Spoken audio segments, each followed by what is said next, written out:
الأشخاص الذين اشتروا سيارات لاند كروزر وايت إيديشن في ربيع 2017 من الوكلاء المعتمدين لتويوتا أصبحوا من المشاركين في سحبة ربح رحلة إلى اليابان.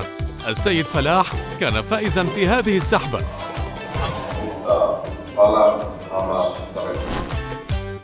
حيث وفرت شركة تويوتا رحلة استغرقت أسبوعا إلى اليابان كهدية له ولشخص آخر من اختياره، وقد قضوا وقتا رائعا في زيارة المدن اليابانية.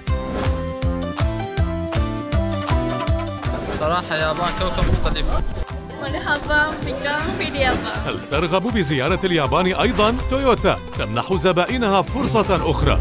الآن قم بشراء أي نوع من سيارات تويوتا من أحد وكلائها المعتمدين، وسيدخل اسمك في سحبة ربح رحلة رائعة إلى اليابان، وليس فقط لك أنت ولشخص آخر أيضا من اختيارك لتزوروا اليابان معا. هذا العرض ساري لغاية 31 من كانون الأول عام 2017. تويوتا، قيادة بكل ثقة.